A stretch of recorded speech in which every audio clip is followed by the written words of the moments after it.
നാഥനെവിടെ മേഘങ്ങളെ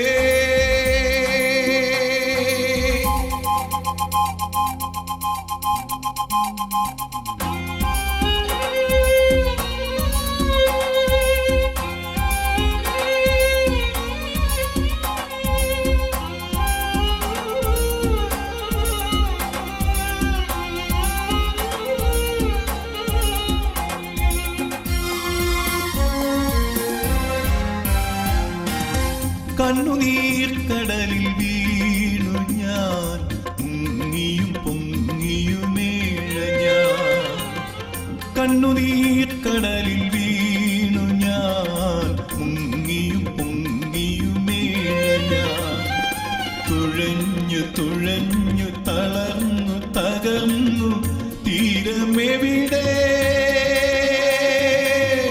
ദീപമെവിടെ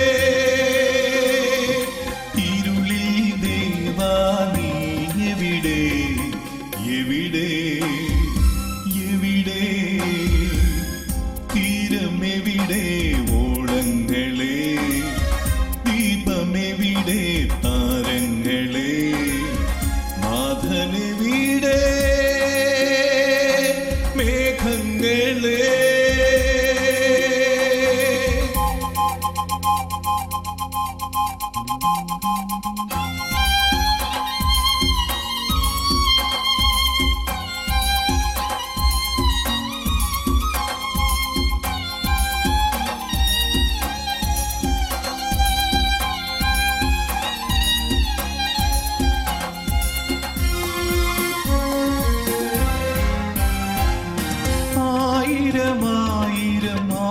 ആയിരമാണ്ടുകൾക്കപ്പുറം ആളുന്ന വേദനയോടെ ആയിരമാണ്ടുകൾക്കപ്പുറം ആളുന്ന വേദനയോടെ ചോരയിൽ മുങ്ങി പാറയിൽ വീണുര മാനുഷപുത്ര നീ എവിടെ നീ എവിടെ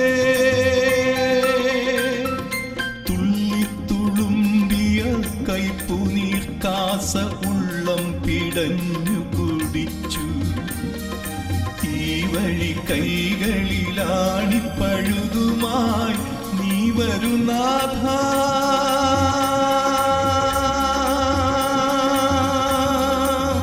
നീ വരില്ലേ നീ വരില്ലേ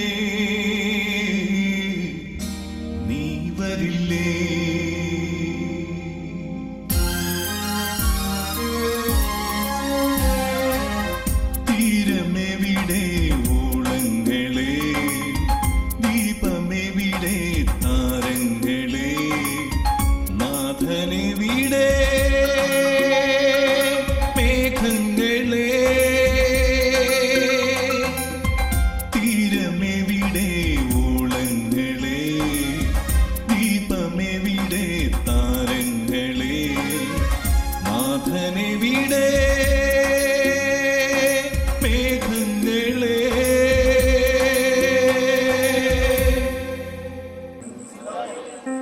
ഒട്ടും മുഖവര് പറയുന്നില്ല. എല്ലാവർക്കും നന്ദി.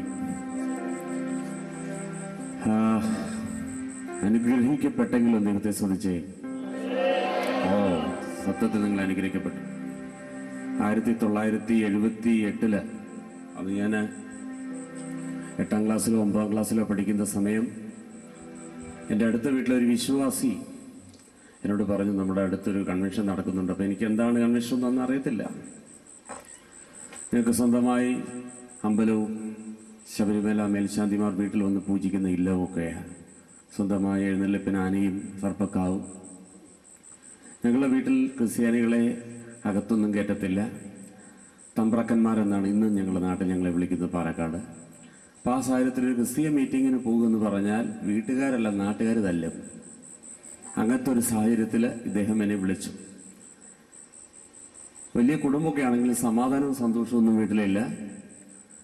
ഇദ്ദേഹം പറഞ്ഞു, ഒന്നും ഉദ്ദേശിച്ചിട്ടല്ല, ഒരു ടൈം പാസ്സാണ്, വരാൻ പറഞ്ഞു. ഞാനന്ന് ആരും അറിയാതെ എന്നെ സഹോദരിമാരും സഹോദരന്മാരും ഒക്കെ പൊതിഞ്ഞു കൊണ്ടുപോയി.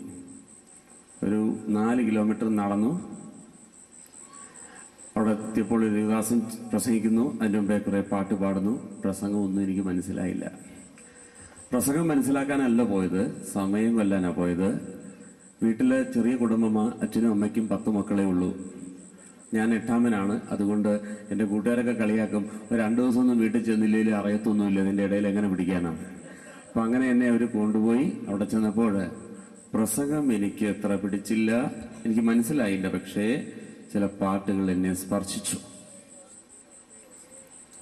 പകന്ന തൈലം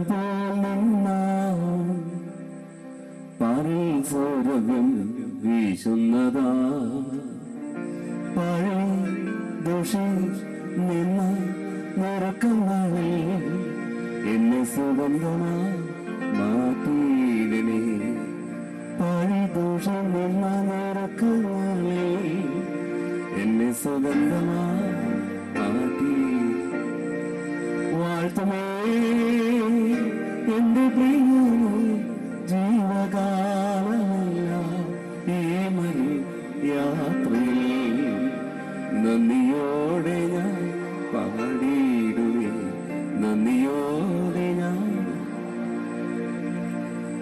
ഈ പാട്ടുകളൊക്കെ എന്നെ സ്പർശിച്ചു. അതിനുശേഷം വീട്ടിൽ ചെന്നിട്ട് എവിടെ ഈ പാട്ട് കേൾക്കുക. അങ്ങനെ ഈ റബ്ബർ എസ്റ്റേറ്റൊക്കെ ഉള്ളത് കൊണ്ട് ഷീറ്റടിക്കുന്ന പുകപ്പേര എന്നൊക്കെ ഞങ്ങളുടെ നാട്ടിൽ പറയും. അതിൽ എൻ്റെ കൂട്ടുകാരെല്ലാവരും കൂടെ വന്നിട്ട് എന്താ ദിശയമേ ഇങ്ങനെയുള്ള പാട്ടുകളൊക്കെ പാടും.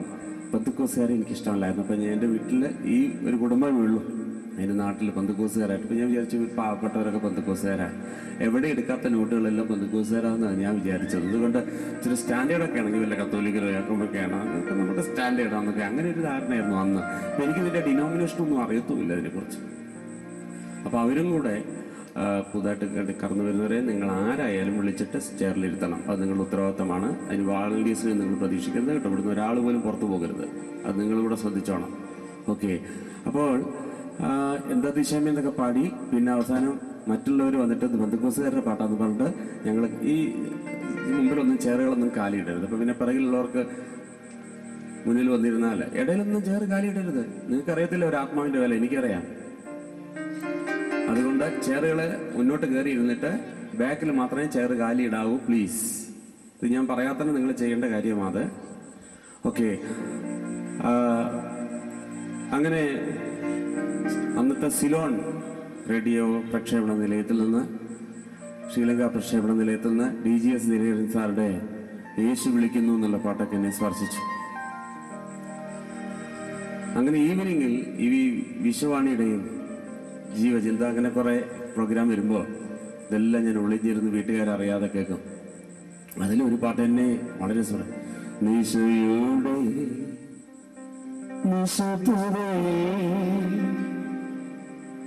നിരാശകണ്ണി ചുഴിയ നിരാലംബനപ്പോ നീതൻ എനിക്ക് വലങ്കരം. എനിക്കിതിനെ കുറിച്ച് അർത്ഥം കാര്യങ്ങളൊന്നും അറിയത്തില്ല. ഇത് കേൾക്കുമ്പോൾ ഒരു വലിയ സന്തോഷം. പക്ഷെ ഒന്നും എനിക്ക് മനസ്സിലായി. ഒരു നാൾ നീ വരുമ്പോ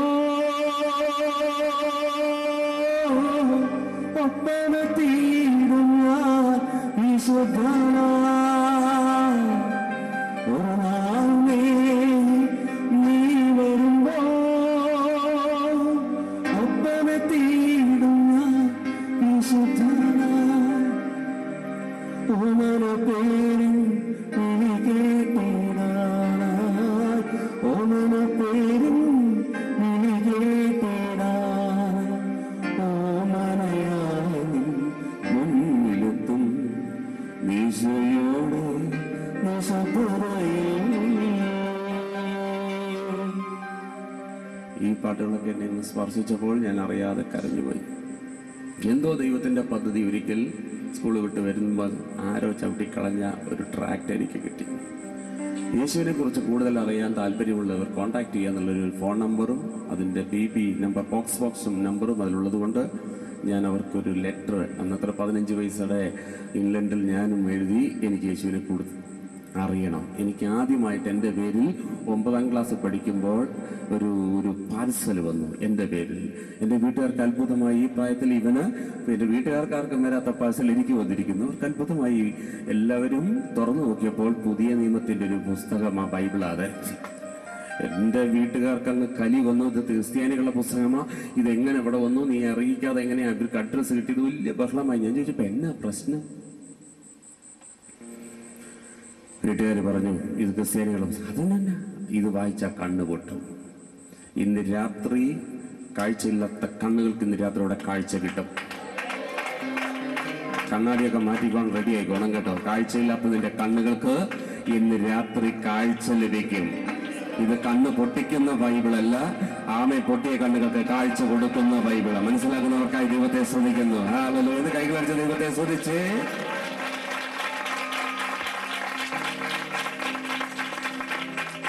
എൻ്റെ വീട്ടുകാര് അത് കത്തിക്കാൻ പറഞ്ഞു. ഞാൻ കത്തിച്ചു എന്നും പറഞ്ഞു, ഒളിച്ചു വെച്ചു. 1979 മേനോൻ ബൈബിൾ വായിച്ചപ്പോൾ മനസ്സിലായി ക്രിസ്ത്യാനി ചെയ്യുന്നതും ക്രിസ്തു പറഞ്ഞതിന്റെ രണ്ടാണ്. പ്രസംഗിക്കാൻ പോവുകയാണ്.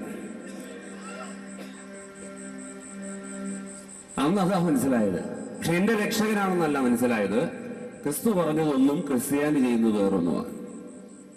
മേനോൻ ഇത് വായിച്ചിട്ട് മനസ്സിലായെങ്കിൽ ക്രിസ്ത്യാനിക്ക് മനസ്സിലായില്ലെന്ന് പറഞ്ഞാൽ വിശ്വസിക്കാൻ എനിക്ക് കൂലി തരേണ്ടി വരും. അപ്പൊ മനസ്സിലാകാഞ്ഞിട്ടല്ല. വിശുദ്ധനായ പൗലോസ് ഗലാത്യർക്കെഴുതിയ ലേഖനം 1 അതിന്റെ 10 എഴുതിയല്ല, ഇപ്പൊ ഞാൻ ആരെ പ്രസാദിപ്പിക്കുന്നത്? മനുഷ്യരെയാണോ ദൈവത്തെയാണോ? ആ ചോദ്യമായി ഇന്ന് എനിക്ക് ചോദിക്കാനുള്ളത്. ആരെയാണ്? അതാ ലൂക്കോസിന്റെ സുവിശേഷം 6:46 കർത്താവ് തന്നെ പറയുക, എന്നെ കർത്താവേ കർത്താവേ എന്ന് വിളിക്കുന്ന ഒരുപാട് മണ്ടന്മാരുണ്ട്.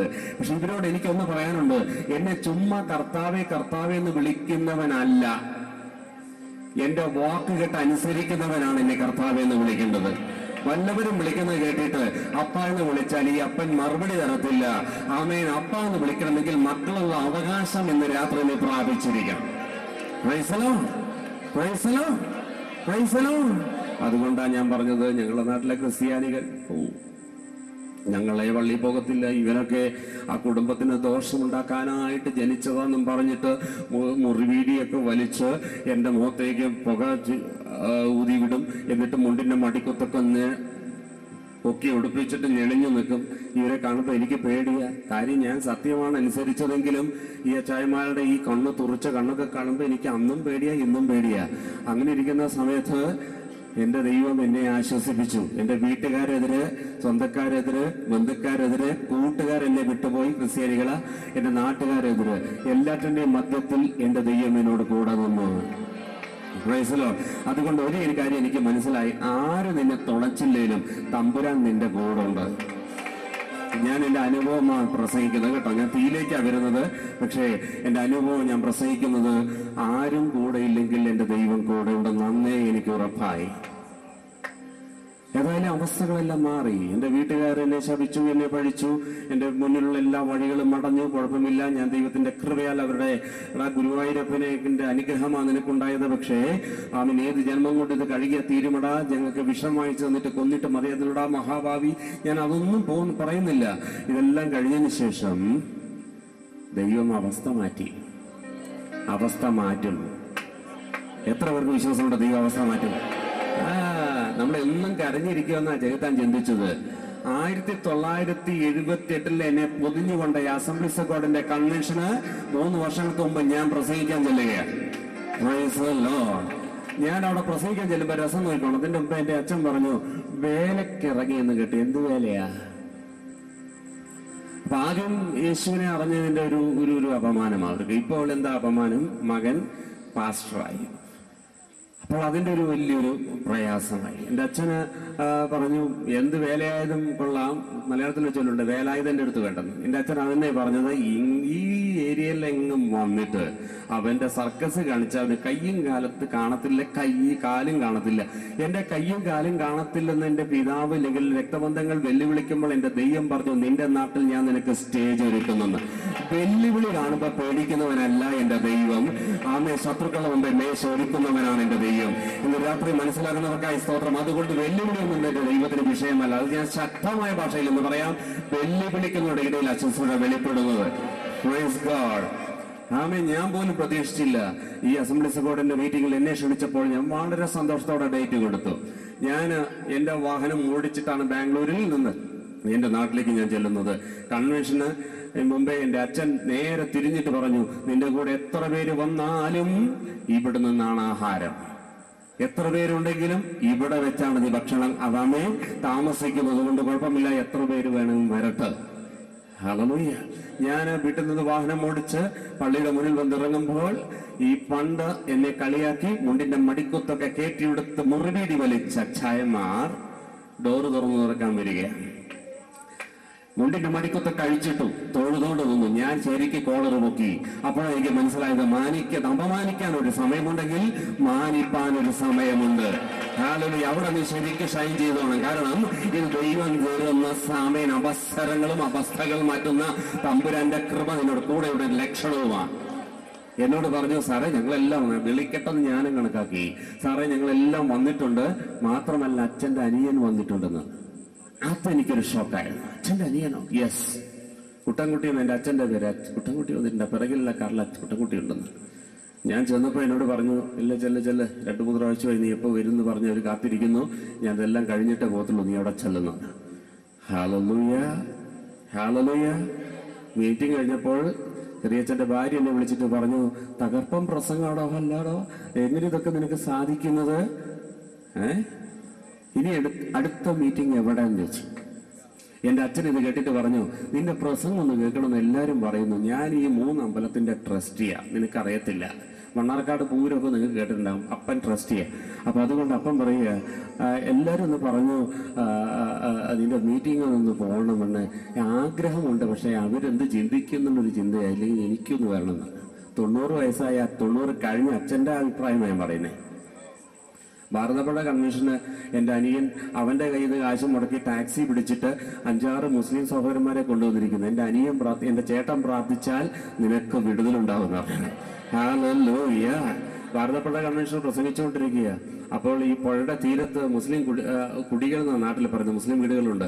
അപ്പോൾ ക്യാൻസറായിട്ട് ഒരു പാവപ്പെട്ട ഒരു മുസ്ലിം കുടുംബത്തിൽ ഒരു സ്ത്രീ അതിൻ്റെ വരാന്തയിൽ കടന്ന് കേൾക്കുക. അപ്പം ഞാൻ രോഗികൾക്ക് വേണ്ടി പ്രാർത്ഥിക്കുമ്പോൾ അവർ വിചാരിച്ചു, ഏത് ദൈവമായാലും എനിക്കൊരു വിടുതൽ തന്നാൽ മതി എന്ന് അവർ ആഗ്രഹിച്ചു. അന്ന് രാത്രി ആ ക്യാൻസർ തമ്പുരാൻ സൗഖ്യമാക്കി. ഹല്ലേലൂയ. അവരുടനെ വിളിച്ചു പറഞ്ഞു, സംഘാടകരോട് പറഞ്ഞു, എനിക്ക് ആ സാറെ ഇത് കാണണം. ആ മൈക്കിലൂടെ അവിടെ പ്രാർത്ഥിച്ച സമയത്ത് എനിക്കിവിടെ ഒരു അനക്കം തുടങ്ങി. അത് ഞാൻ ചെക്ക് ചെയ്തപ്പോൾ എനിക്ക് ക്യാൻസർ ഇല്ല. Praise God. ഇതെന്റെ അനിയൻ കേട്ടപ്പോൾ അനിയൻ ആമേൻ രോഗികളെ ഉള്ളവരെ എല്ലാം കൂട്ടിക്കൊണ്ട് വന്നിരിക്കുക. എന്തിനു? എന്റെ ചേട്ടൻ പ്രാർത്ഥിച്ചാൽ നിനക്ക് വിടുതലുണ്ടാകും. 10 വർഷമായിട്ട് കുഞ്ഞുങ്ങളില്ലാത്ത ഒരു കുടുംബത്തിന് ഞാൻ പ്രാർത്ഥിച്ചു. ദൈവത്തിന്റെ കൃപയാൽ ഒരു ആൺകുഞ്ഞിനെ ദൈവം കൊടുത്തു. ഇവർ തിരുവല്ലയിൽ നിന്ന് പോകുന്ന സമയത്ത് ആമേൻ എൻ്റെ അനിയൻ അറിയാതെ ആ കാറിൽ കയറി. അന്ന് ബസ് സ്ട്രൈക്ക് ആയിരുന്നു. ഒരു ലിഫ്റ്റ് ചോദിച്ചപ്പോൾ അവർ കയറി കൊടുത്തു. അന്ന് എവിടെ വീട്? പാലക്കാട്. ഓക്കെ. ആരെ കൊണ്ട് വീട്ടിലൊക്കെ ഭാര്യയുണ്ട്. എത്ര കുഞ്ഞുങ്ങളാ? എനിക്ക് കുഞ്ഞുങ്ങളില്ലെന്ന്. അതെന്താ? കല്യാണം കഴിഞ്ഞിട്ട് എത്രയോ? 4 വർഷമായി, കുഞ്ഞുങ്ങളില്ല. ആഹാ, എനിക്ക് കല്യാണം കഴിഞ്ഞിട്ട് 10 വർഷമായി കുഞ്ഞുങ്ങളില്ലായിരുന്നു. ഒരു ദൈവദാസൻ പ്രാർത്ഥിച്ചിട്ടാണ് എനിക്ക് കുഞ്ഞുണ്ടായത്. അപ്പൊ എന്റെ അനിയൻ പറഞ്ഞു, അങ്ങനെയാണെങ്കിൽ ആ ദേവദാസനെ കൊണ്ട് എനിക്കും കൂടെ ഒന്ന് പ്രാർത്ഥിക്കണം. അപ്പൊ പറഞ്ഞു, നിങ്ങളുടെ നാട്ടുകാരനാ, പാലക്കാടാ, ബാംഗ്ലൂരിലാണ് സെറ്റിൽ ആയിരിക്കുന്നത്, മനു മേനോൻ എന്നാ പേരെന്ന് പറഞ്ഞപ്പോ, മനു അതെന്റെ ചേട്ടനാണ്. വേഗം വീട്ടിൽ നിന്ന് വന്നിട്ട് എൻ്റെ ഭാര്യയ്ക്ക് ഫോൺ ചെയ്തിട്ട് പറഞ്ഞു, അവൻ പ്രാർത്ഥിച്ചിട്ട് 10 വർഷം കുഞ്ഞുങ്ങളില്ലാത്തവർക്ക് ഒരു കുഞ്ഞുണ്ടായിത്രേ. അതുകൊണ്ട് ആമേൻ എനിക്ക് കൂടെ നിങ്ങളൊന്ന് പ്രാർത്ഥിക്കണം എന്ന് പറഞ്ഞു. എൻ്റെ ഭാര്യയ്ക്ക് അങ്ങ് മനസ്സറിഞ്ഞുകൊണ്ടോ, ഇത്രയെങ്കിലും ഒരു കാര്യം അവൻ ചോദിച്ചല്ലോ, അതുകൊണ്ട് നിങ്ങൾ എന്ത് ചെയ്യണം? നിങ്ങളൊന്ന് പ്രാർത്ഥിക്കുക, അവനൊരു കുഞ്ഞുണ്ടാവട്ടെ. ഞാൻ പറഞ്ഞു, അവന് കുഞ്ഞുണ്ടാകണ്ട, അവൻ ദൈവത്തെ അറിഞ്ഞിട്ട് കുഞ്ഞുണ്ടായാൽ മതി എന്ന്. കുഞ്ഞുണ്ടാകണ്ട, ദൈവത്തെ അറിയട്ടെ, എന്നിട്ട് കുഞ്ഞുണ്ടായാൽ മതി എന്ന്. അപ്പോൾ എൻ്റെ ഭാര്യ പറഞ്ഞു, ഞാൻ പറഞ്ഞൊക്കെ നോക്കി, നീ ഒരു കാര്യം ചെയ്യും, ഞാൻ പ്രാർത്ഥിക്കാന്ന്. നാട്ടിൽ പോയപ്പോൾ എൻ്റെ അനിയൻ പറഞ്ഞു, ഞാൻ പ്രാർത്ഥിച്ചില്ലെങ്കിൽ കുഴപ്പമൊന്നുമില്ല, ചേട്ടത്തിയമ്മ പ്രാർത്ഥിച്ചോളാൻ പറഞ്ഞു. ഇവള് കർത്താവ് ഒരു അത്ഭുതം കാണണം, അങ്ങനെ ഒരു കുഞ്ഞുണ്ടായി, അവൻ യേശുവിനെ അറിയില്ലെന്ന് വിചാരിച്ച് കാര്യമായിട്ട് ആമേൻ അവളങ്ങ് പ്രാർത്ഥിച്ചു. അത്ഭുതകരമായ ഒരു കുഞ്ഞിനെ ദൈവം കൊടുത്തു. അപ്പോൾ ഏറ്റവും സന്തോഷം കൺസീവ് ആയപ്പോൾ ഉണ്ട് എൻ്റെ ഭാര്യയ്ക്ക് ഉണ്ടായത്. ഏട്ടാ, നമ്മുടെ പ്രാർത്ഥന ദൈവം കേട്ടു, അവനൊരു കുഞ്ഞിനെ കൊടുത്തിരിക്കുന്നു എന്ന് പറഞ്ഞു സന്തോഷത്തോടെ. അപ്പൊ അവള് പറഞ്ഞു, നോക്ക്, യേശുവാണ് അത്ഭുതം ചെയ്തിരിക്കുന്നത്, അതുകൊണ്ട് ഇനിയെങ്കിലും വിശ്വസിക്കണം എന്നിട്ട് പറയാൻ പറ്റത്തില്ല, ഞാൻ ഇടയ്ക്ക് ഒരു സ്വാമിയും കൂടെ പോയി കണ്ടായിരുന്നു എന്ന് പറഞ്ഞു. അപ്പൊ ഇതിൽ ആരാ പ്രവർത്തിച്ചെന്ന് അറിയത്തില്ല. ഞാനൊരു ഭാര്യയോട് അപ്പോഴേ പറഞ്ഞു, കണ്ടോ, ഇതുകൊണ്ടാണ് ഞാൻ പ്രാർത്ഥിച്ചത്, നന്മ ലഭിച്ചിട്ട് ഇവൻ വരരുത്, ഇവൻ വന്നിട്ട് നന്മ ലഭിക്കണം. അവൻ മനസ്സിലാക്കുന്നവർക്കായി ദൈവത്തെ ശ്രദ്ധിക്കുന്നു. അതുകൊണ്ട് നന്മ ലഭിക്കാത്തതുകൊണ്ട് നീ സങ്കടപ്പെടേണ്ട, ഇതിന്റെ അകത്ത് നീ കയറിയ നിനക്ക് നന്മയേ ഉള്ളൂ. എന്റെ ദൈവത്തെ നീ അനുഗ്രഹിക്കാനേ കഴിയത്തുള്ളൂ, ശപിക്കുന്നവനല്ല എന്റെ ദൈവം. ഈ ദൈവത്തെ അറിഞ്ഞാൽ, ഈ ദൈവത്തെ അനുസരിച്ചാൽ എവിടെ നിന്ന് നീ എന്ന് പൊങ്ങിയെന്ന് ചോദിച്ചാൽ മതി, തമ്പുരാനങ്ങ് പൊക്കും. കാരണം എന്റെ ദൈവം താഴ്ത്തുന്ന കരത്തിന്റെ ഉടമസ്ഥനല്ല, നിന്നെ ഉയർത്തുന്ന കരത്തിന്റെ ഉടമസ്ഥനാണ്. Praise the Lord. Praise the Lord. ഞാൻ അനുഭവിക്കുന്ന സന്തോഷം നിങ്ങൾക്ക് പറഞ്ഞാൽ മനസ്സിലാകത്തില്ല. ഒരുപക്ഷെ ഇന്ന് രാത്രി നിങ്ങൾ വന്നത് ഒരു പ്രതീക്ഷയും ഇല്ലാതെ വന്നവരായിരിക്കാം. പക്ഷേ ഇന്ന് വന്നതിനൊരു ഉദ്ദേശമുണ്ട്. കഴിഞ്ഞ ദിവസം ഞാൻ ഒമാനിൽ പ്രസംഗിച്ചുകൊണ്ടിരിക്കുമ്പോൾ ഒരു സഹോദരൻ അവൻ വഴിയിൽ ഇങ്ങനെ കറങ്ങിക്കൊണ്ട് നടക്കുമ്പോൾ വഴിയിൽ കൂടെ വരുന്ന ഒരു സഹോദരൻ പറഞ്ഞു, ചാക്കോച്ച വെറുതെ ഇങ്ങനെ കറങ്ങി നടക്കല്ലേ, എന്താ ഉദ്ദേശം? അപ്പൊ പുള്ളി പറഞ്ഞു, ഇല്ല വെറുതെ എങ്ങനെ കറങ്ങി, എന്നാ ഒരു കാര്യം ചെയ്യും, വെറുതെ നിൽക്കല്ലേ, എന്നാൽ ഇവിടെ ഒരു മീറ്റിംഗ് നടക്കുന്നുണ്ട്, ഒരു മേനോനാ പ്രസംഗിക്കുന്നത്, നീ വാ. അദ്ദേഹത്തെ കൂട്ടിക്കൊണ്ടുവന്നു. നല്ല ശക്തമായിട്ട് ആരാധനയൊക്കെ നടക്കുന്ന സമയത്ത് പെട്ടെന്ന് ദൈവത്തിന്റെ ആത്മാവ് ഒരു ശവപ്പെട്ടി എനിക്ക് വെളിപ്പാടങ്ങ് തന്നു. ഈ ശവപ്പെട്ടി വെളിപ്പാട് വന്നപ്പോൾ ഞാൻ ദൈവത്തോട് പറഞ്ഞു, കർത്താവെ, പറഞ്ഞത് നന്നാണെങ്കിലും ഈ സമയം മോശമായിപ്പോയി. ഇത്രയും സന്തോഷമായിട്ടിരിക്കുമ്പോൾ ഞാൻ ഇവരോട് ശവപ്പെട്ടി എന്ന് പറഞ്ഞാൽ മരണം എല്ലാവർക്കും പേടി. ഇത് പറഞ്ഞു കഴിഞ്ഞാൽ അവർക്ക് ഒരു നമുക്കറിയാം, അന്തരീക്ഷം അങ്ങ് മാറും. കർത്താവ് പറയാൻ പറഞ്ഞു. ഞാൻ എല്ലാവരോടും നിർത്താൻ പറഞ്ഞു. ഞാൻ പറഞ്ഞു, ഒരു ശവപ്പെട്ടി കാണും, നമുക്ക് എന്നെ ശാസിക്കണം, എന്താർത്ഥം ആർക്കാ ഏതാണെന്നും എനിക്കറിയത്തില്ലെന്ന്. എല്ലാവരും നിശബ്ദമായി. ഞാൻ ചിന്തിച്ചതുപോലെ തന്നെ യേശുവിന്റെ നാമത്തിൽ അനർത്ഥം മാറിപ്പോകട്ടെ എന്ന് പറഞ്ഞ ഒരു ശാസന ശാസ്ത്രം ഒരുത്തൻ അലറിക്കൊണ്ട് മുന്നിലേക്ക് ഇങ്ങ് ചാടി എന്റെ മുന്നിൽ പ്രത്യക്ഷപ്പെട്ടു. എന്നോട് പറഞ്ഞു, വീഡിയോ 3 വീഡിയോ നിർത്തരുത്, എനിക്കൊരു സാക്ഷ്യം പറയണം. എല്ലാവരും അങ്ങ് ഞെട്ടിപ്പോയി. ആ ശവം വേറെ ആരുടെയല്ല, എന്റെ ശവമാണ്. ആർക്കും ഒന്നും ഇടാൻ പറ്റുന്നില്ല. അദ്ദേഹം പറഞ്ഞു, ഞാൻ പറയാം, എന്റെ കൂടെ ജോലി ചെയ്തിരുന്ന, എന്നെ ഉപദ്രവിച്ച് 6 വർഷമായി എന്നെ പീഡിപ്പിച്ച 2 പേരെ ഇന്ന് രാത്രി കൊന്നിട്ട് മരിക്കാൻ തീരുമാനിച്ചവനാ ഞാന്. അതുകൊണ്ട് രാത്രി ഉറങ്ങിയിട്ടല്ലേ സംഗതി പറ്റത്തുള്ളൂ. ഇന്ന് രാത്രി 12 മണിക്ക് 2 എണ്ണത്തിന്റെ അന്ത്യം കുറിക്കാൻ ഞാൻ തീരുമാനിച്ചു. അതുകൊണ്ട് സമയം കൊല്ലാൻ വേണ്ടി ഞാൻ പുറത്തു കൂടെ നടക്കുമ്പോൾ അച്ചായൻ എന്നെ വിളിച്ചിട്ട് ഈ മീറ്റിങ്ങിന് വിളിച്ചത്. ഞാനിതൊന്നും അറിയാതെ ഇദ്ദേഹം ഇവിടെ പ്രസംഗിക്കുമ്പോഴും കൊല്ലുന്ന കാര്യത്തിന്റെ ഫൈനൽ രേഖ ഞാൻ തയ്യാറാക്കിക്കൊണ്ടിരിക്കുമ്പോൾ ശവപ്പെട്ടി കണ്ടു എന്ന് പറഞ്ഞപ്പോൾ ഞാൻ ഒന്ന് പേടിച്ചു. അവിടുത്തെ ഒമാൻ ഗവൺമെന്റിൽ ഞാൻ ചെയ്ത കുറ്റത്തിന് ജീവിതകാലം മുഴുവനും ഞാൻ ജയിലില്ല. അതുകൊണ്ട് ജയിലിൽ പോകുന്നതിന് മുമ്പേ ഞാൻ എന്നെ തന്നെ കൊല്ലുവാൻ തീരുമാനിച്ചു. പക്ഷേ നിങ്ങളെല്ലാം കൂടെ ശ്വാസിച്ച സമയത്ത് എന്നെ എന്തോ എന്നിൽ നിന്ന് വിട്ടുപോയി. ഒരു ബലൂണിന്റെ കാറ്റ് പോയതുപോലെ എന്നിൽ നിന്ന് എന്തോ നഴിഞ്ഞുപോയി. എനിക്ക് ആരെയും കൊല്ലണ്ട, ഞാൻ അവരോട് ക്ഷമിച്ചിരിക്കുന്നു. നിങ്ങൾ ആരാധിക്കുന്ന യേശുവിനെ എനിക്കും വേണം. ഇന്ന് രാത്രി മനസ്സിലാക്കുന്നവർക്കായി സ്തോത്രം. ഒരു ഉദ്ദേശത്തോടെ അല്ല നീ വന്നതെങ്കിലും ദൈവത്തിന് നിന്നെ കുറിച്ചൊരു പദ്ധതിയുണ്ട്. ഈ മീറ്റിംഗിന് ആശീർവാദം പറയുന്നതിന് മുമ്പ് രാത്രികൾ വരുമ്പോൾ സ്നാനത്തിന് നീ മുന്നിൽ വന്നിരിക്കും.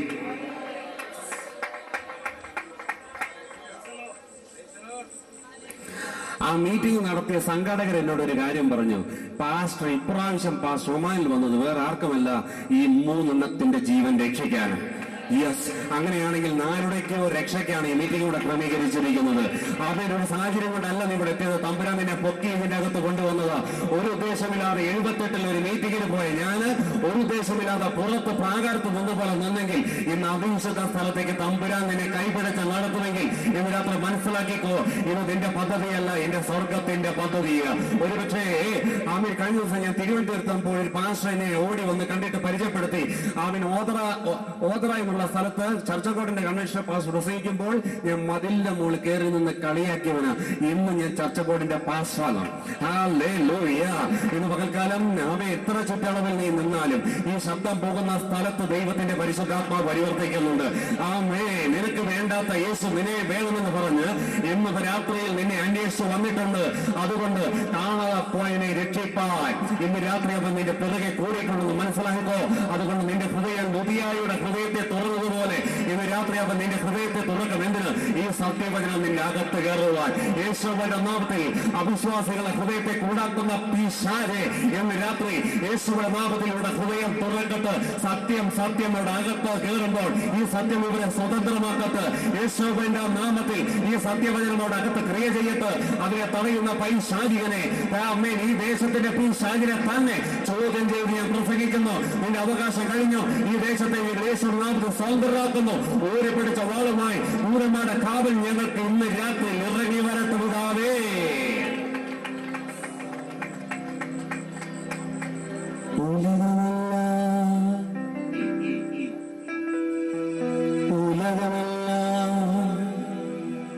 എനിക്ക് വയ്യ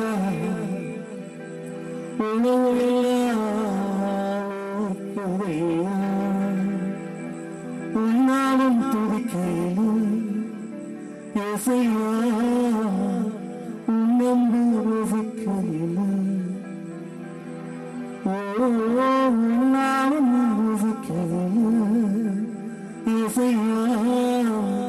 ഉണ്ണമ്പൂരിക്കയില്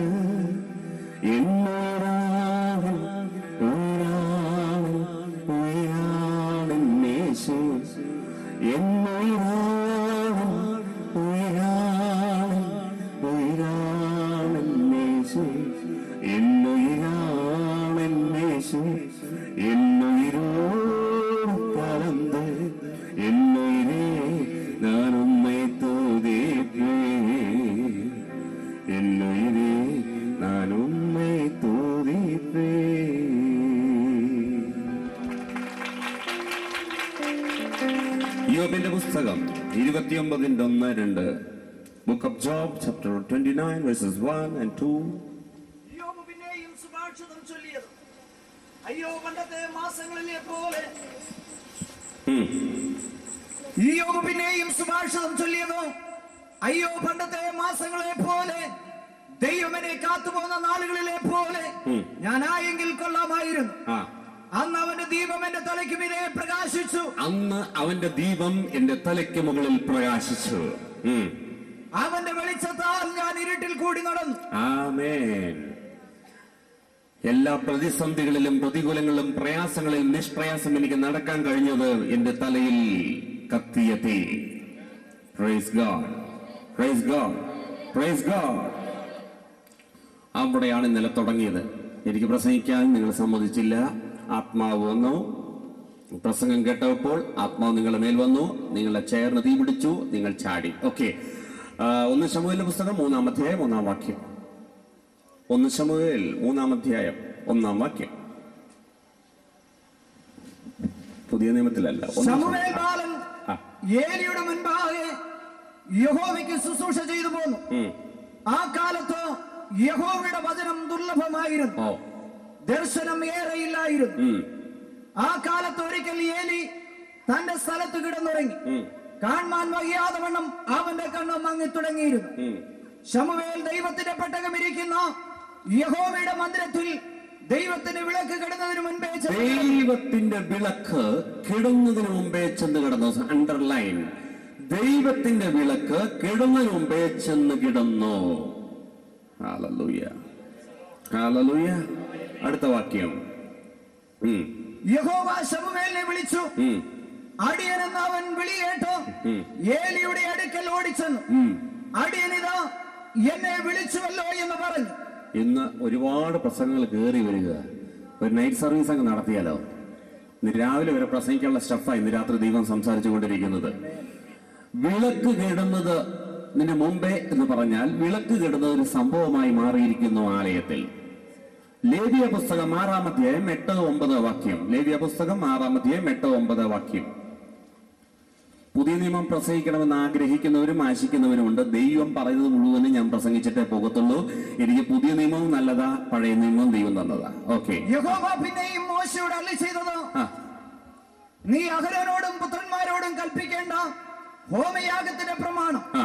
ഹോമയാഗം രാത്രി മുഴുവനും ഉഷസ് വരെ യാഗപീഠത്തിന്മേലുള്ള വിറകിന്മേലിരിക്കുകയും യാഗപീഠത്തിലെ തീ അതിൽ കത്തിക്കൊണ്ടിരിക്കുകയും വേണം. യാഗപീഠത്തിൽ തീ കത്തിക്കൊണ്ടിരിക്കുകയും വേണം.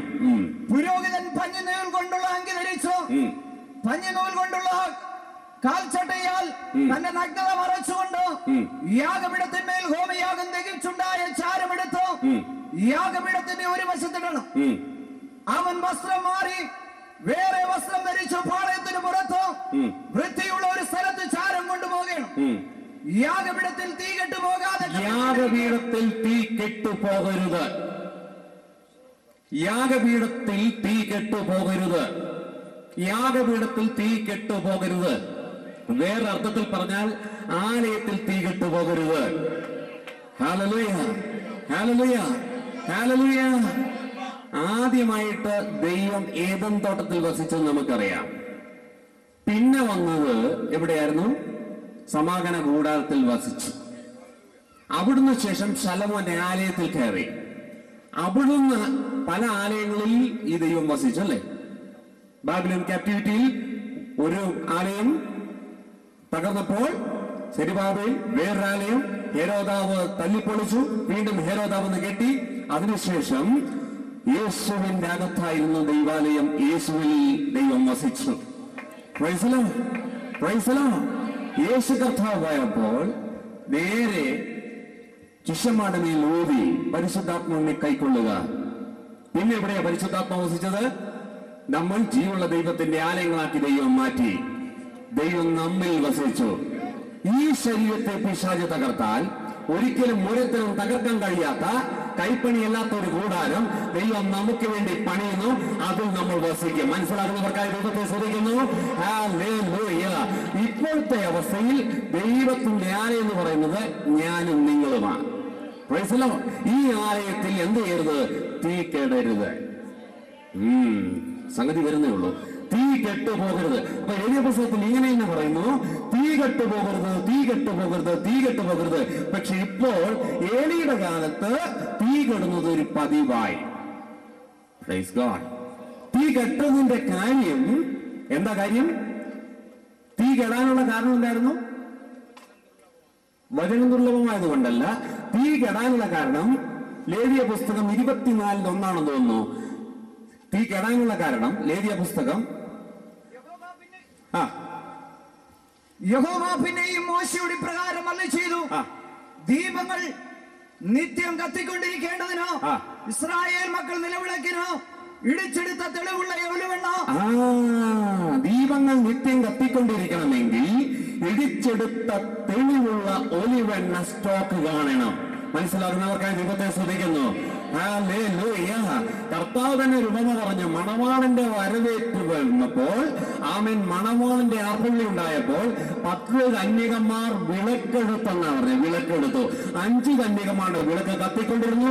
5 കന്യകമാരുടെ വിളക്ക് കെട്ടുപോയി. അപ്പൊ കെട്ടുപോയവർക്ക് മനസ്സിലായി കെടാനുള്ള കാരണം മറ്റവര് ബുദ്ധിയുള്ളവരാ.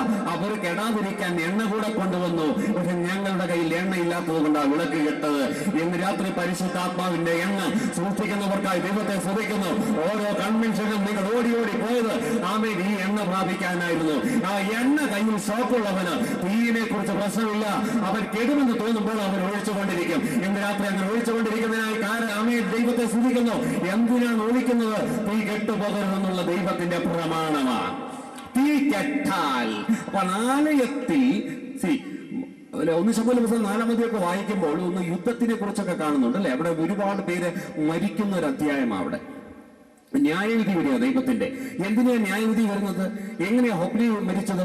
എങ്ങനെയാ ഫിനെഹസ് മരിച്ചത്? എങ്ങനെ ഫിനെഹസിന്റെ ഭാര്യ പ്രസവത്തോടുള്ള ബന്ധത്തിൽ മരിച്ചത്? എന്തുകൊണ്ടാണ് പ്രസവിച്ചപ്പോ കുഞ്ഞിന് ഇഖാബോധം എഴുതിയത്? അതാ ഇന്നത്തെ പ്രസംഗം. Hallelujah, hallelujah, hallelujah. ഏലിപുരോഹിതൻ മരിക്കാനുള്ള കാരണം തോൽവിയുടെ റിസൾട്ടാ. തോൽക്കാനുള്ള കാരണം പെട്ടകം ശീലയിലല്ല കൊണ്ടുവയ്ക്കേണ്ടത്, പെട്ടകം ആലയത്തിലാണ് ഇരിക്കേണ്ടത്. എന്താ പെട്ടകം ആലയത്തിൽ ഇരിക്കാത്തത്? വിളക്കില്ലാത്തവർക്ക് പെട്ടകം ഇരിക്കത്തില്ല. എന്തുകൊണ്ടാണ് വിളക്കില്ലാതിരിക്കുന്നത്? എണ്ണ ഒഴിക്കാൻ ആലയത്തിൽ സ്റ്റോക്കില്ലായിരുന്നു. എന്ന് രാത്രി സഭകളോടുള്ള ദൈവത്തിന്റെ ദൂത് 2008 കഴിയുന്നു. എന്നാൽ 2008 നീ കയറുമ്പോൾ വിളക്കിൽ എണ്ണ എടുക്കുവാൻ നീ മറക്കരുത്. സഭകളോടുള്ള ദൂത് മനസ്സിലാക്കുന്നവർക്കായി ദൈവത്തെ സ്തുതിക്കുന്നു. ആമേൻ. എണ്ണയുണ്ടെങ്കിൽ വിളക്ക് നിരന്തരം കത്തിക്കൊണ്ടിരിക്കും. ആലയത്തിൽ വിളക്ക് കെടരുത്.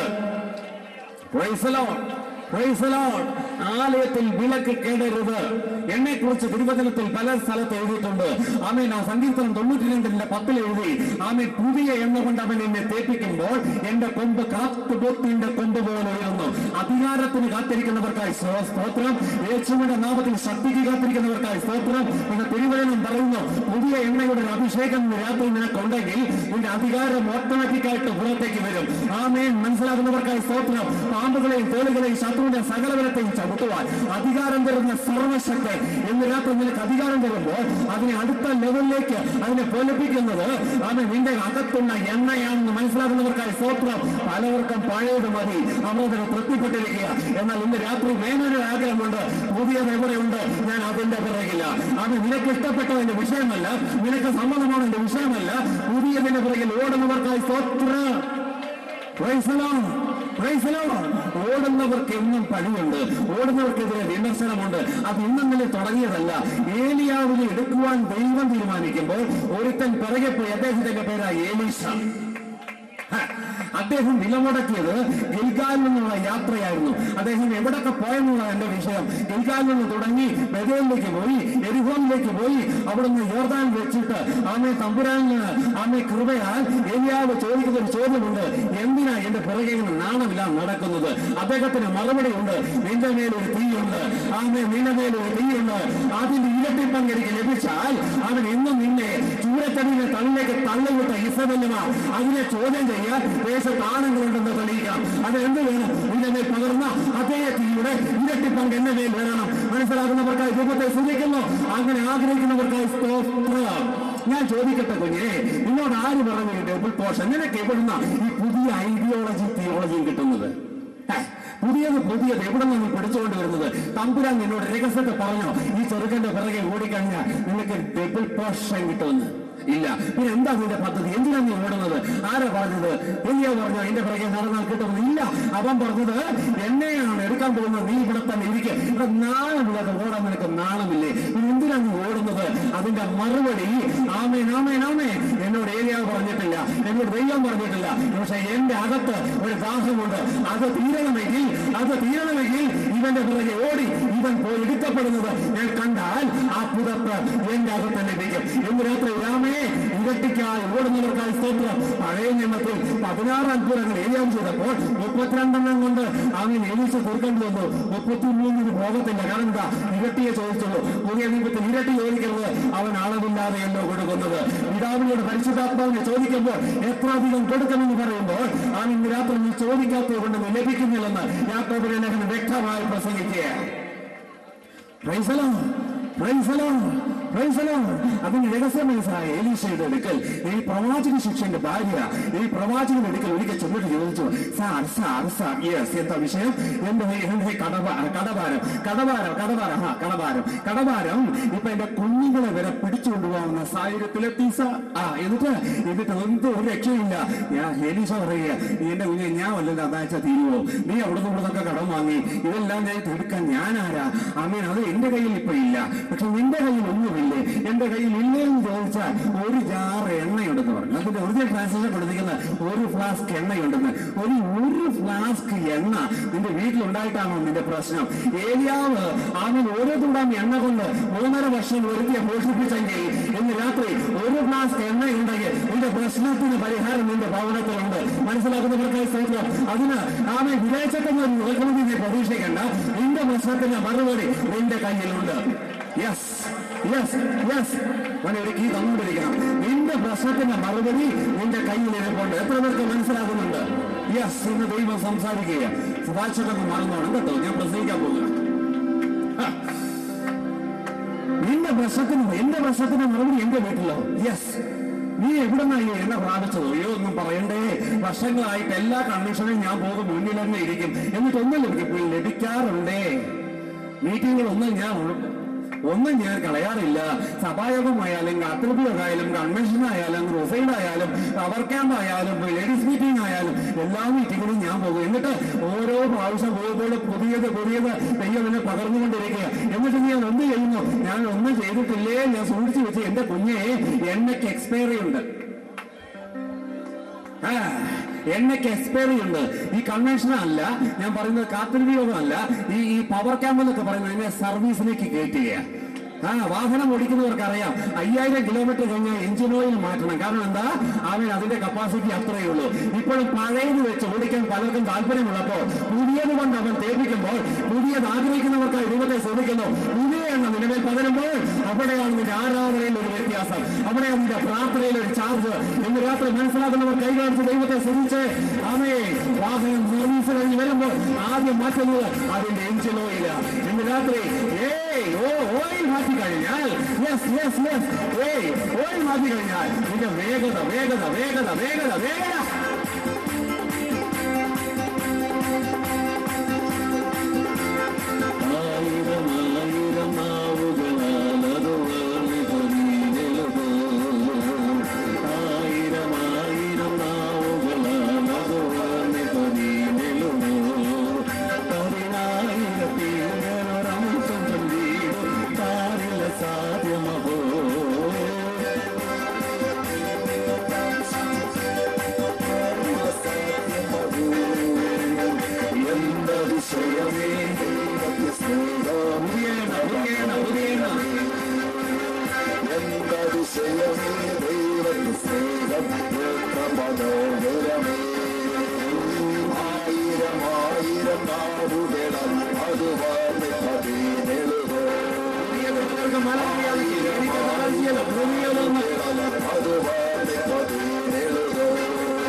ഏലിപ്പുരോഹിതന്റെ പോയിട്ട് എന്നെ വിളിച്ചോ സാർ?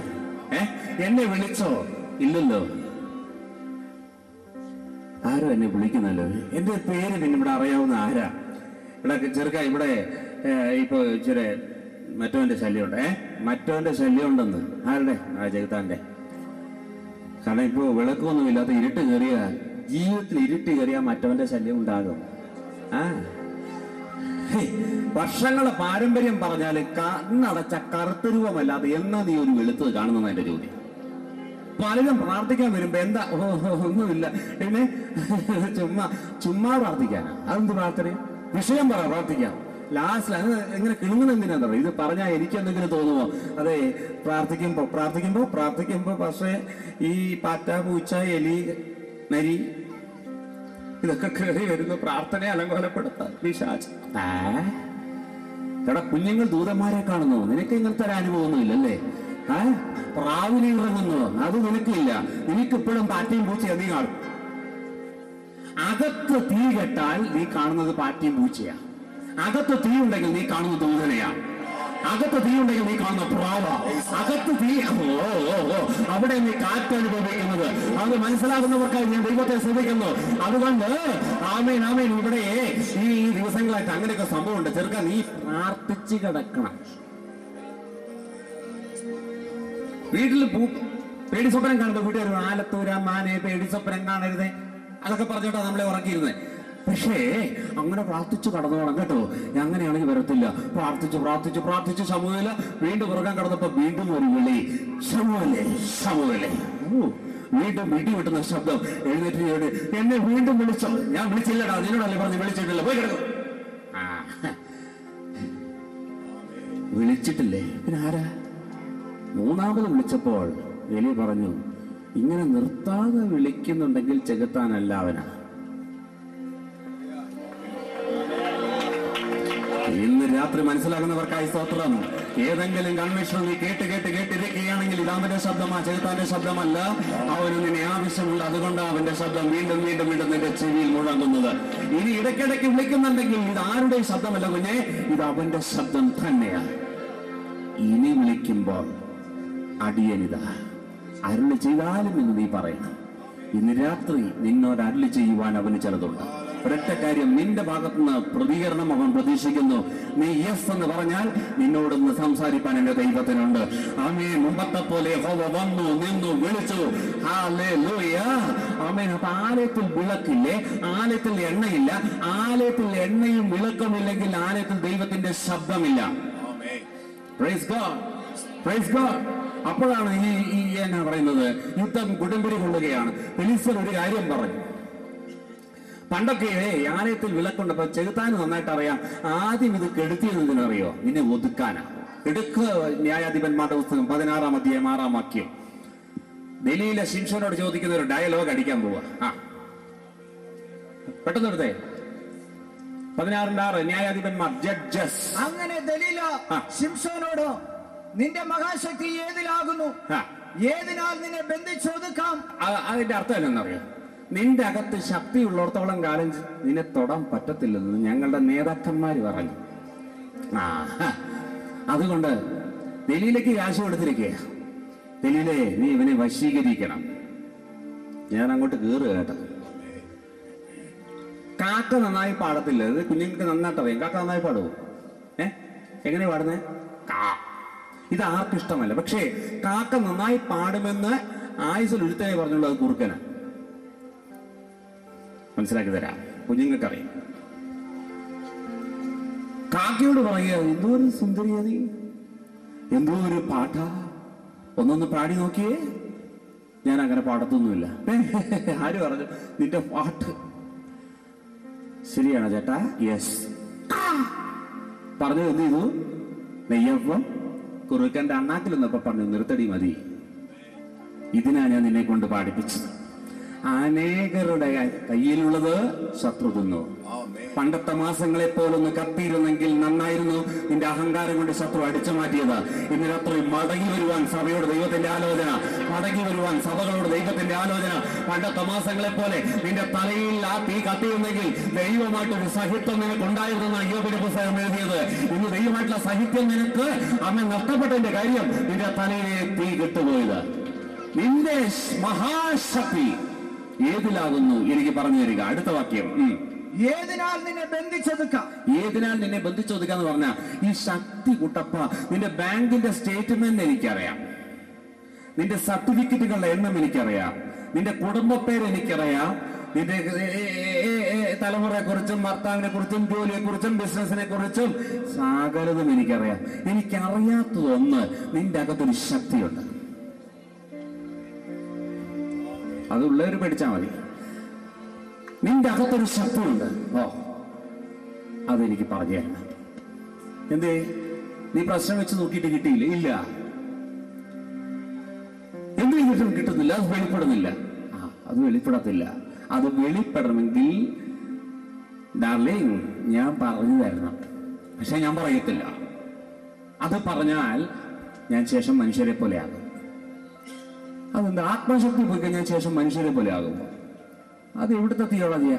1 ശമൂവേലിന്റെ പുസ്തകം 10:6 ഒന്ന് വായിച്ചു നോക്കി, നമുക്ക് നോക്കാം അങ്ങനെ ഉണ്ടോ. 1 ശമൂവേലിന്റെ പുസ്തകം 10:6 എഴുതി വെച്ചോ കേട്ടോ. ഞാൻ എല്ലാത്തോടത്ത് കയറി പ്രസംഗിക്കാം. പെട്ടെന്ന് യഹോവയുടെ ആത്മാവ് ശക്തിയോട് നിന്റെ മേൽ വന്നിട്ട് നീയും അവരോടുകൂടെ പ്രവചിക്കുകയും ആൾ മാറിയതുപോലെ ആയിത്തീരുകയും ചെയ്യും. അപ്പൊ ആള് മാറും, ഉറപ്പല്ലേ? എപ്പോഴാണ് ആള് മാറുന്നത്? യഹോവയുടെ ആത്മാവ് വന്നാലല്ല, ശക്തിയോടെ വന്നാൽ. പലരുടെ മേലും വരും, ചിലരുടെ മേലും ശക്തിയോടെ വരും. ശക്തിയോടെയാണ് രാത്രി വന്നതെങ്കിൽ നീ ആള് മാറും. അല്ലാത്തവൻ ആൾമാറ്റമൊന്നും സംഭവിക്കത്തില്ല, അവൻ അങ്ങനെ തന്നെ ഇരിക്കും. പക്ഷേ ശക്തിയോടെ വന്നവൻ സാധാരണ നാട്ടുകൾ നടക്കുന്ന പോലെ നടക്കും. പക്ഷേ നിന്റെ ശ്വാസത്തിൽ ഭൂതങ്ങൾ ഇളകും. ഒരുത്തന് നീ കൈ കൊടുക്കുമ്പോൾ അവൻ ആത്മാവിലാകും. ഒരുത്തന് കൈ കൊടുക്കുമ്പോൾ അവൻ യേശുവിനെ രക്ഷകനായി സ്വീകരിക്കും. അത് എന്ത് ചെയ്യണം? ആത്മാവ് ശക്തിയോടെ വരണം. ദൈവത്തിന്റെ ആത്മാവ് ശക്തിയോടെ നിന്റെ മേൽ വന്നിട്ട് നീ പ്രവചിക്കുന്നു മാത്രമല്ല, നീ ആള് മാറിയവനെ പോലെയാകും. 7 പേരെ നോക്കാൻ ത്രാണിയില്ലാത്തവനായിരുന്നു ഞാൻ. ഇന്ന് 70,000 എനിക്ക് കുറവാണ്. ഇതിന്റെ കാര്യം എന്നാ? ആത്മശക്തി വന്നാൽ നീ ആള് മാറും. അത് നിങ്ങൾക്ക് പ്രസംഗം കേൾക്കുമ്പോൾ അറിയാം. ആത്മ വന്നു കഴിഞ്ഞാൽ ആത്മാവ് വന്നാൽ നീ ആള് മാറും.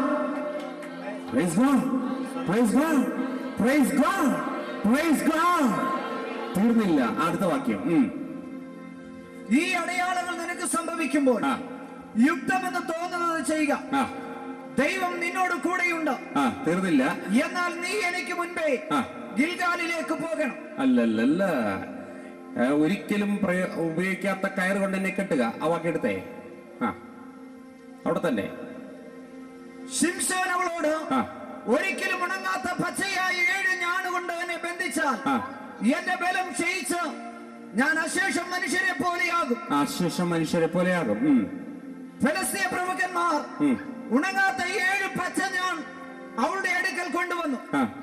അവ കൊണ്ട് അവൾ അവനെ ബന്ധിച്ചു. അവളുടെ ഉൾമുറിയിൽ പതിയിരിപ്പുകാർ പാർത്തിരുന്നു. അവൾ അവനോട്, ശിംശോനെ, ഫെലിസ്ത്യർ ഇതാ വരുന്നു എന്ന് പറഞ്ഞു. ഉടനെ അവൻ തീ തൊട്ട ചണനൂൽ പോലെ ഞാനുകളെ പൊട്ടിച്ചു കളഞ്ഞു. തീ തൊട്ടാൽ പിന്നെ അത് അവിടെ കാണത്തില്ല, അത് കരിക്കും. പൊട്ടിക്കല്ല ഇന്ന്, കരിക്കും. അതാ ട്രാൻസ്ലേഷൻ. തീ തൊട്ടാൽ പൊട്ടത്തില്ല, തീ തൊട്ടാൽ കഴിയും. ഇന്ന് രാത്രി നിന്റെ ബന്ധനത്തെ തകർക്കാൻ ഒരു ഇറക്കുമതി അമേരിക്കയിൽ നിന്ന് വേണ്ട. നിന്റെ അകത്തുള്ള ആത്മാവ് തന്നെ അതിനെ കരിക്കുവാൻ ശക്തന. കാണുന്നത് ഒരു അഗ്നിയുടെ അഭിഷേകം നിനക്ക് വേണം. അഗ്നിയുടെ അഭിഷേകം നിന്റെ അകത്തുണ്ടെങ്കിൽ ഓരോ ദിവസവും നിന്റെ ബന്ധനങ്ങൾ കരിഞ്ഞു പോകും. മനസ്സിലാക്കുന്നവർക്കായി സ്തോത്രം. നിന്നെ ബന്ധിക്കപ്പെട്ടാൽ ആ സ്റ്റൈല് കാണാൻ പിശാചിന് ഇഷ്ടമാണ്. അതുകൊണ്ടാണ് ഞാൻ പറയുന്നത്, സഭായോഗത്തിനും മീറ്റിങ്ങിനൊക്കെ ഇരിക്കുമ്പോ ഈ കടിച്ച മുഖത്തോടൊന്നും ഇരിക്കരുത് കേട്ടോ. ദൈവസന്നിധിയിൽ അകത്ത് തീ ഉണ്ടെങ്കിൽ മുഖത്ത് കാണും. പുതിയ ആൾക്കാരോടല്ല ഞാൻ പറഞ്ഞു, ഇതിന്റെ അകത്തിരിക്കുന്ന അമ്മമാരോടാ ഞാൻ പറഞ്ഞേ. അകത്ത് തീ ഉണ്ടെങ്കിൽ നിന്റെ മുഖം ജ്വലിക്കും. Praise God, praise God. കാരണം മത്തായിയുടെ സുവിശേഷം 5:14 പറഞ്ഞു, നിങ്ങൾ ലോകത്തിന്റെ വെളിച്ചം ഇരിക്കുന്നതാണ്ട. അയ്യോ, മിന്നാമിനിങ്ങനേക്കാൾ കഷ്ടമല്ലേ. മുഖം കണ്ടാ പറയണം ജ്വലിക്കുക. സഭായോഗം കഴിഞ്ഞ് പോകുന്നു എവിടുന്നാ വരുന്നത്? അയ്യോ, ഗവൺമെന്റ് ഹോസ്പിറ്റലിലാണ്. വരവ് കാണുമ്പോഴേ നമുക്ക് സഭായോഗം കഴിഞ്ഞ് വരും, ഒന്നും പറയണ്ട. അതിനെന്നാ ഇപ്പൊ പല സഭയിലും പോയിട്ട് കിട്ടാനുമില്ല, അതും പറയണല്ലോ. അവിടെ പോയിട്ടൊന്നും കിട്ടാനില്ല. കൊടുക്കാൻ നമ്മുടെ കയ്യിലില്ലെങ്കിൽ കിട്ടുന്നോർത്ത് അവർ പോകും. ഉള്ളത് ഞാൻ പറയാം. കൊടുക്കാൻ നമ്മുടെ കയ്യിലില്ലെങ്കിൽ കിട്ടുന്നോർത്ത് അവിടെ പോകും. എസ്.ഒ. മനോഹർ ഞങ്ങൾ ആടുകളെ മോഷ്ടിക്കുന്നു എന്നൊരു കംപ്ലൈന്റ് പറഞ്ഞു. പാസ്റ്റേഴ്സ് എല്ലാം ഇവിടെ എല്ലാം കേട്ടോ, ബാംഗ്ലൂർ. അദ്ദേഹം അതിന് പരസ്യമായിട്ട് ഒരു മറുപടി പറഞ്ഞു, ഞാൻ ആടുകളൊന്നും മോഷ്ടിച്ചിട്ടില്ല, പക്ഷെ ഇവിടെ ആടുകൾ എന്റെ പുല്ല് മോഷ്ടിക്കുന്നത്. കൊടുക്കാൻ ഞങ്ങളുടെ കയ്യിലില്ലെങ്കിൽ ആടുകൾ പച്ച തേടിപ്പോകും. ഇടയൻ പച്ചയാ പുൽപ്പുറങ്ങളിൽ അവർ നടത്തുന്നത്. ആമേൻ. ഉണങ്ങിയത് കഴിച്ചവർ ആമേൻ മടുത്തു കഴിഞ്ഞാൽ പച്ചയ്ക്ക് വേണ്ടി അവരോടും. ഇന്ന് രാത്രി അത് മനസ്സിലാക്കി ബുദ്ധിയോടെ കൈകാര്യം ചെയ്താൽ നല്ലത്. അതുകൊണ്ട് ദൈവദാസന്മാർ വില മുടക്കണം. നിന്റെ കയ്യിൽ തീ ഇല്ല എങ്കിൽ തീ ഉള്ളവർക്ക് അവർ ഓടും. ആമേൻ. അതിന് എന്ത് പറഞ്ഞിട്ടും അതിന് മറുപടിയില്ല. അത് ഒറ്റ കാര്യമുള്ളൂ, ദൈവദാസന്മാർ ദൈവസഭയിൽ വില മുടക്കിയേ പറ്റത്തുള്ളൂ. ഈ ദിവസങ്ങളിൽ നമുക്ക് ലഭിക്കേണ്ടത് സ്വർഗത്തിന്റെ തീ.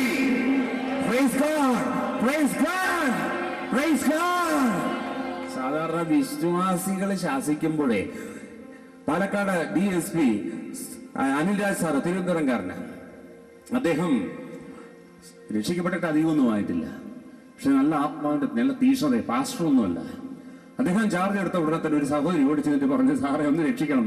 എന്താ അത്?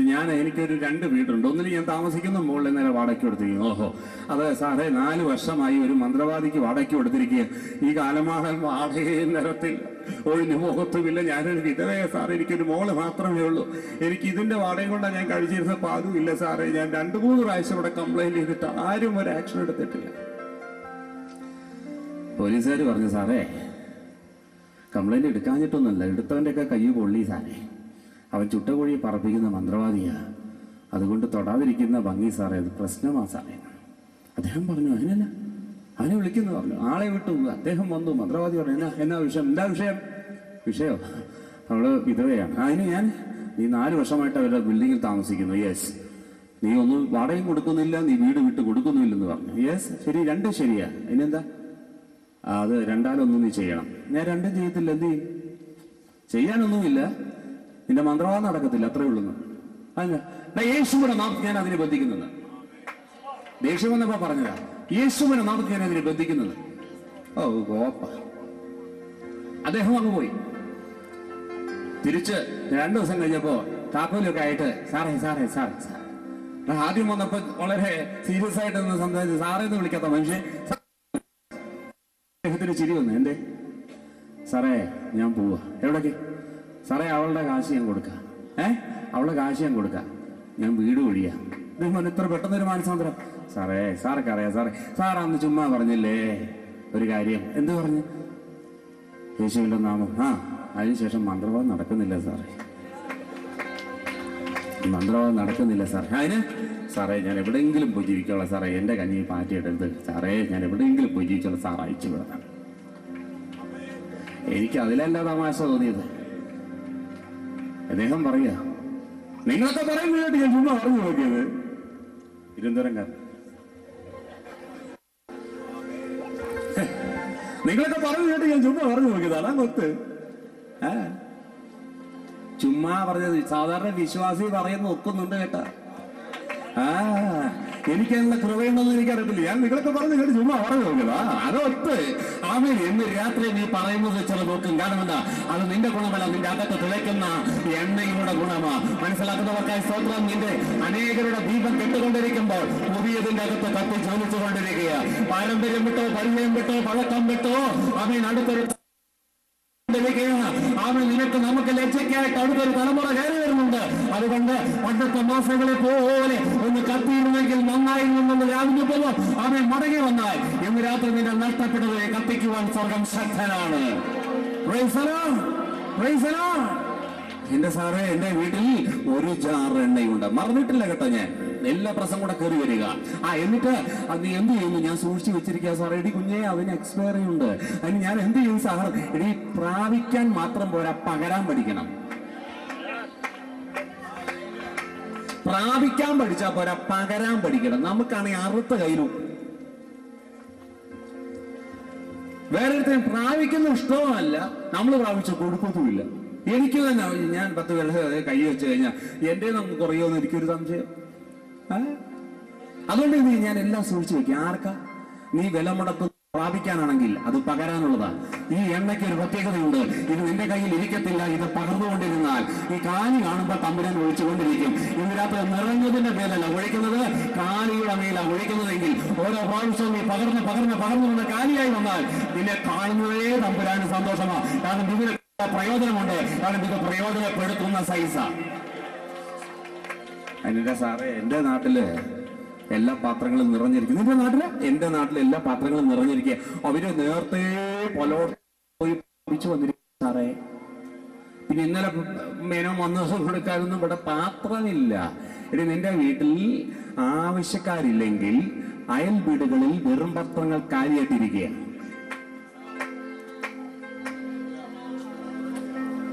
നിന്റെ വീട്ടുകാർക്ക് വേണ്ട, പക്ഷെ അയൽ വീടുകളിൽ ഇതിനെക്കുറിച്ച് അറിയാതെ ദാഹിക്കുന്നവരുണ്ട്. അത് എങ്ങനെ എന്റെ വീട്ടിൽ വരും സാർ? ഇനി നിന്റെ വീട്ടിൽ പകർച്ചയുണ്ടെന്ന് അറിഞ്ഞാൽ വരും. നിന്റെ വീട്ടിൽ പകർച്ചയുണ്ടെന്ന് അറിഞ്ഞാൽ വരും. യേശു ഒരു വീട്ടിലുണ്ടെന്ന് ജനം മനസ്സിലാക്കിയപ്പോൾ പക്ഷപാതക്കാരനെ അവർ തന്നെ അങ്ങ് പൊക്കി. യേശുവിന്റെ അടുക്കൽ വരുവാൻ യാതൊരു സാധ്യതയുമില്ലാത്ത രക്തസ്രാവക്കാരത്തി യേശുവിനെ തൊട്ടു. പക്ഷപാതക്കാരനെ കൊണ്ടുവന്നപ്പോൾ ജനം കൊണ്ട് നിറഞ്ഞിരിക്കുന്നു. വീട്ടിലേക്ക് ഇറങ്ങാൻ യാതൊരു സാധ്യതയുമില്ല. പക്ഷെ അകത്ത് കയറിയാൽ വിടുതലെന്നറിഞ്ഞ പക്ഷപാതക്കാരനെ കൊണ്ടുവന്നവൻ അവർ പുരയ്ക്ക് മുകളിൽ കയറി ഓട് പൊളിച്ചു. പക്ഷപാതക്കാരനെ താഴെ ഇറക്കി. നിന്റെയൊക്കെ വീട് പൊളിച്ചിട്ടുണ്ടെങ്കിൽ കള്ളനകത്ത് കയറാനാ. യേശു അകത്തുണ്ടെന്നറിഞ്ഞാൽ പുര പൊളിക്കും. ആവശ്യക്കാരൻ അത്രയും ദാഹത്തിലാണ് പുറത്തു നിൽക്കുന്നത്. ഇന്ന് രാത്രി കൊടുക്കാൻ നിന്റെ കയ്യിൽ എന്തുണ്ടെന്നുള്ള ചോദ്യം. കൊടുക്കാൻ നിന്റെ കയ്യിൽ എന്തുണ്ട്? കൊടുക്കാൻ എന്റെ കയ്യിൽ എന്തുണ്ട്? അവനെ പ്രാപിച്ചാൽ മാത്രം പോരാ, പകരണി. ആ വീട്ടിൽ എന്താ സംഭവിക്കുന്നത്? അവിടെ എണ്ണ പകരുന്നുണ്ട്. എനിക്ക് ഒരു എണ്ണ നീ പാത്രം വെക്കണം.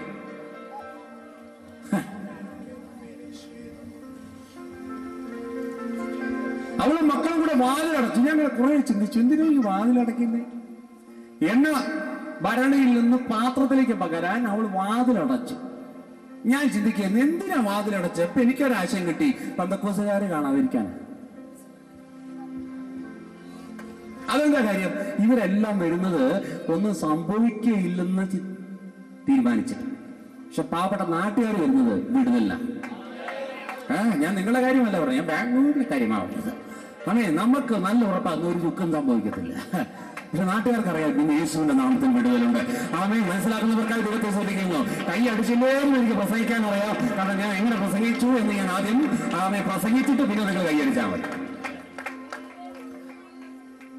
സുവിശേഷ വേലയ്ക്ക് എന്നെ വിളിച്ചപ്പോ എനിക്ക് എന്താ സുവിശേഷം, എന്താ വിളിയെന്ന് എനിക്കറിയത്തില്ല. കാണുന്നവരെല്ലാം പ്രവചിക്കുന്ന ഭൂതത്തിന്റെ വേദന. എനിക്ക് ഭൂതം കേൾക്കുമ്പോഴേ പേടിയാണ്. രോഗങ്ങൾ വേണ്ടി കൈ എനിക്ക് വേണ്ട. ഞാൻ തല താത്തിയിരുന്നാൽ പ്രവാചകനെ കാണുമ്പോൾ എനിക്ക് പേടിയായിരുന്നു. ഒരു സഹോദരിയെ ലാസ്റ്റ് ഒരു ദൂത് പറഞ്ഞു, ഇന്നും എന്റെ നാമത്തിൽ നിന്ന് എഴുന്നേറ്റിട്ടില്ലെങ്കിൽ, ഞാനപ്പം നെസ്റ്റിൽ വർക്ക് ചെയ്യുന്നു, എനിക്ക് സ്വന്തമായി ബിസിനസ് ബാംഗ്ലൂർ, ഇന്നും എന്റെ നാമത്തിൽ നിന്ന് എഴുന്നേറ്റിട്ടില്ലെങ്കിൽ വേറെ ആൺകുഞ്ഞുങ്ങൾ കയറുന്നു പറഞ്ഞു. എന്റെ അമ്മോ, എന്നെ കെട്ടിയില്ലേലും കുഴപ്പമില്ല, വേറെ എടുത്തനെ, ഞാൻ മലയാളിയാണേ, വേറെ എടുത്തനെ സ്ഥാനത്ത് കയറുന്നത്. അതുകൊണ്ട് ഞാൻ ചാടി എഴുന്നേറ്റ് എന്താ പ്രസംഗം, എന്താ സുവിശേഷം എന്ന് എനിക്ക് അറിയത്തില്ല. 7 പ്രവാചകന്മാർ ഒരു സഭയിൽ ഉപവസിച്ചുകൊണ്ടിരിക്കുക, 7 പേര്. ഞാൻ അവരുടെ ഇടയിൽ എന്ന് പറഞ്ഞു എനിക്ക് പ്രസംഗിക്കണം. കാരണം എന്താ, എന്റെ സ്റ്റേജ് പോകും. നീ പ്രസംഗിക്കുക. യെസ്. കളിയാക്കിക്കൊണ്ടെടുത്ത ഒരു സഹോദരൻ പറഞ്ഞു, പാസ്റ്റർ സൈമൺ, നമ്മുടെ മധ്യത്തിലേക്ക് ശ്രേഷ്ഠമായ ഒരു ദാസനെ അയച്ചിട്ടുണ്ട് ദൈവം, അദ്ദേഹം ഐശ്വര്യമായി വചനം പ്രസംഗിക്കാൻ പോകുന്നത്. ഇത് പറഞ്ഞപ്പോ എന്റെ ഗ്യാസ് പോയി. പിന്നെ ജീവനില്ലാത്തവനെ പോലെ, മരിച്ചവനെ പോലെ പത്മോസിൽ പ്രസംഗിച്ചു, വിറയ്ക്കാൻ തുടങ്ങി. കുട്ടുകുട്ടും മുട്ടും ആയും എല്ലാം കൂടെ